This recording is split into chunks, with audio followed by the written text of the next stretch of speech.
All right, so I wanted to talk to many people about H-1B dilemma, people who are on H-1B, L-1, or other skilled technical staff, especially from US and other advanced countries. Maybe they're also in India, and they are experienced staff. They cannot get successful in express entries. Let's take a typical profile here, comprehensive ranking system. Um, Status is married. Yes. The spouse is permanent resident. I'm sorry. The spouse is not permanent resident. I'm sorry. Yes. The spouse will come to Canada. How old are you? 40 years. Education, master's degree. Have you got a Canadian degree? No. Official language? Yes. IELTS 7778. The typical English staff.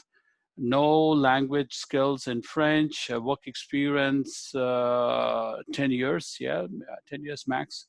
And what else we are looking at? Do you have no French? 10 years, that's fine. Certificate qualification, of course, no. Valid job, no. Nomination, no. Brother, sister, no. Highest level of education, what the spouse has. The highest level is also with the spouse's master's in last year's skill experience. No, nothing here. Yeah, what is the language test of the spouse? Let's take a look. Maybe just put it 6 each. I hope maybe at least 6 each. Just an average. It could be more. Let's take a look at 6. Okay, let's take a look at calculate score. What is the score we are looking at? 409. So 409, there's no way you're going to touch 470 plus in express entry. So what do you do now? The express entry, you're out of luck because of the age. There's no way you can bring down your age. If you increase your English language, let's say you got the highest. I mean, I don't know what the highest is. 999, let's say. If you got the highest score possible, all right, let's say, even if you do the top score in English, your score will not go beyond how much? 421. You still will fall short, all right? So no matter how bright you are, no matter how much intellectually smart you are, English top, master's degree, both husband, wife, you are not going to get the express entry. So what do? There are a couple of options open for you to do. For example, PNP, we'll take a look at one by one, each one of them, and then you will get an idea. So let's start from here. BC PNP Tech Pilot, if you are an IT occupation, so BC PNP Tech Pilot is definitely for you if you are in one of those occupations where there's an eligible list of in-demand tech occupation list. You can get to the website and take a look. So I'm sure software engineer is one of them.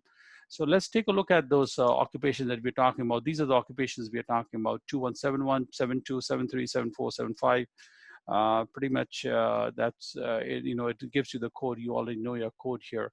So BC Tech, it's part of it here. If you get a job offer here, in the eligible occupations, then you can apply for PNP program. This is not a work permit program. This is a PNP program, and PNP will lead you to 600 points in ultimate express entry. So this is one option that you can look at. Go and type BC PNP Tech on Google, and then you'll come to this website. So this is one. Let's take a look at the SINP EOI system, which is International Skilled Worker EOI system. And then you can make a typical express entry profile in the system, and you'll get a little point system, and you can go from there. And pretty much it ranks you points on. But they also draw a lot of occupations, and I will show you in the previous draws if they did some express entry, like Candice from people who have express entry profile, but also were in the occupation of um, software. All right, so let's take a look. Give me a few minutes.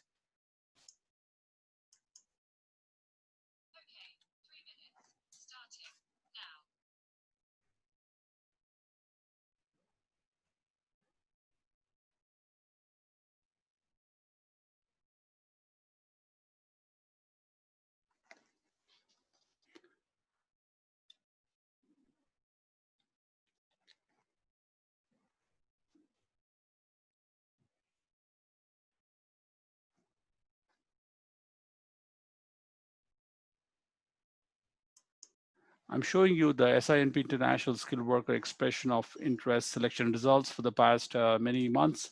So 2171 is part of the occupation, but you require 82 lowest rank point, and it's 82 is not very easy to get. 82, 82, see on 2171, 73, 74, 75, 68. And on 15 September, I remember that there was a guy who got this. So 2173, 7475, and with minimum 69 points on higher, candidate with the connection of, he has a connection with Saskatchewan, and candidate with 68 points had 10 years of experience at a CLB level 8 or higher. So there are certain peculiarities about, sometimes they pick or sometimes not. There's not a guarantee, but if you want, you can still make a expression of interest, profile on SINP. All right, so this is, I wanted to show you. Let's go back to, so I've already shown you this. This is another category. I've already shown you this one. There's one program called Global Talent Stream. This is a federal program for work permit. If you get a job offer, you can apply for Global Talent Stream program. It gets you very fast work permit to work there. And there's no LMIA requirement for this program. This is a wonderful program if you can get it. What is the eligibility? There's a occupation list. It tells you occupation list 2171727375. There are many of them, even 2281. So the prevailing wage is quite high. Actually, it tells you 82,000 what. So you can get the prevailing wage, pretty much in the NOC system. So it has to be, it is touching $80,000 or so, more or less. So I'm sure if you are in one of these categories, you will need to get this much of salary. But hey, this is a fast track program. You can check it out. Type Global Talent Stream on Google, and you will see this program. All right, so that's one option for you for work permit. Let's take a look at Atlantic Immigration Pilot Program. This also is a fast track, PR system for people who have a job in Atlantic provinces. So the Atlantic AIP has three programs: high skill, intermediate, international graduate. Let's talk about high skill program, which is like if you're applying from overseas, if you are not a student, and if you're in a high skill. So in the last, you need a job offer, of course, but beside the job offer, in the last 3 years, you must have at least 1 year of work experience. Education, you already have the education, language, proof of funds, get a job offer. This is what it is. So you need to get a job offer. Ultimately, this is the key that will unlock many fortunes. You need a job offer, in any of these provinces: New Brunswick, Finland, Labrador, Nova Scotia, or Prince Edward Island. Submit the application, and that's what it's pretty simple. But hey, Atlantic Immigration Pilot is open for you. Let me also show you something else which is also a fast track process called Rural and Northern Immigration Pilot Program. Who can apply? You must have qualifying work experience, language requirements, everything is good. Ultimately, you need a job offer from employers, and it could be a IT job, it could be a non-IT job, it has to be a skill job in these communities. Here it is. So Ontario, North Bay, Sudbury, Timmins, Sault Ste. Marie, Thunder Bay, Brampton. I don't think there are many IT jobs in Brampton. Brampton, Moose Jaw, Claresholm, Alberta, Vernon, BC, West Kootenay, and BC. So any of these places, if you have a job, you can apply a fast track. You can go for rural RNIP, Rural and Northern Immigration Pilot Program. That's what it is. Tells you RNIP is a community-driven program designed to spread the benefits of economic immigration. It's pretty much simple. That's all you can do. I don't see any other option. I've already talked about RNIP. I've talked about Atlantic Immigration Pilot Program. I've talked about Global Talent Stream Program. I've talked about SINP program. If you want, you can make a profile here, for example. And last, if not the least, you can go to BCPNP Tech Pilot Program to bypass the express entry. And more or less, you need a job offer to go to one of these things.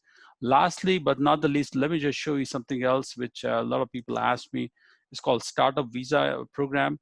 This is for immigrant entrepreneurs. If you have a new idea, if you have an innovative business plan that you want to bring to Canada, and if you have somebody who can invest in your business, that's what this is. So Canada Startup Visa Program targets immigrant entrepreneurs with blah, blah, blah, blah, blah, blah. Do you have an innovative business idea? If you can get support from one of the organizations, you will be able to immigrate. And it's very, very simple. You can go and apply everything right here. Who can apply? You will form a qualifying business. You must get a letter of support for our organization, meet the language requirements, and pretty much that's it. So ultimately, you need to contact one of these organizations. And I'll show you a list of organizations. These are venture capital funds, angel investor groups, and business incubators. These are three different categories of people who will help you settle your business and establish and grow your business. If you can attract the interest, attract the support, that's what it is. So the venture capital funds, you must attract an investment of minimum $200,000 from them. It's pretty good. Angel investor, you need $75,000 from any one of these. And business incubator is you don't need money from them. You have to pay money to them, and they will start a business. So I had some experience with one of these companies. I'm not going to name them here, but whichever one is works out for you, you can apply for business startup visa program. This is a very fast track visa. You get your PR in 6 months or so. So this is something that you can apply. So that's what it is. Let's take some questions. I got some questions from somebody who posted me a question. Let's get to the questions and let's see if I can answer this question. So the first question is, what immigration opportunities are available for H-1B candidates? I've already listed out those 6 or 7 different opportunities. So I've done the first question. Is there any province? Yes, I mentioned SINP is one province, but typically, once you apply for one province, you cannot jump to different separate. So if you apply for SINP, you cannot apply for BC. If you apply for BC, you should not jump to SINP. So you have to pick one of them. So look at question number 3. We have 10 years experience in US in IT. Yeah, I already answered this question. Does US experience make a difference in Canada? We don't care what experience, whether this is a US experience or experience in Africa, they don't care. Experience is experience. It has to be relevant experience. How relevant is it to get an IT job? No, I mean, it's job search is a daunting task anywhere in the world, whether you're searching for a job in India or Sweden or France, anywhere, Australia. IT job or non-IT job search always requires patience and persistence, so it does not matter. How a Canadian visa, number 6 question, how a Canadian visa, here it is, I'm sorry. Help us. Yes, of course. If you can apply for a student visa, of course, you come directly as a study visa holder. You can bring your dependent, and if you have children, you can bring them as well. And eventually, when you get a work permit, you get more points. You can get even access to PNP, and you can get access to all other things which I have mentioned on the previous slides to them as well. So study gap, no, it does not create an issue. As long as you can prove that you are a bona fide student, a study gap does not create much issue. What kind of assets do we need to get a study visa? Can we use the stock market? No, stock market investment not. You need liquid cash money to show that you can pay for the tuition, for the GIC if possible, and your living expenses for you and the family. They prefer cash. If you have a cash checking account, current account, whatever, I think that's what it is. 9, is it possible to apply for study visa, explore expenses? Absolutely, yes. Yeah, absolutely. Let me just show you the answer to the question number 9 by typing something on Google. It's called dual intent. Let me see, first one is the one. So dual intent is, for example, when you have applied for express entry, at the same time you're applying for study visa or work visa, I mean, won't the visa officer be confused that do you want PR, do you want a temporary visa? No. So the answer is right here. Having 2 intents, 1 temporary and 1 permanent resident, legitimate, no problem, and they have to assess. So you can get the answer here. Just type dual intent on Google, and then you will see the answer here. Let's jump back to the questions here. Oh, I'm sorry, where's the questions? Here, I'm sorry, here are the questions. Which province will be best to get the PR for completing postgraduate BC allows? Yes, we already talked about BC PNP Tech Pilot Program. So you can choose that if you're targeting for PNP there.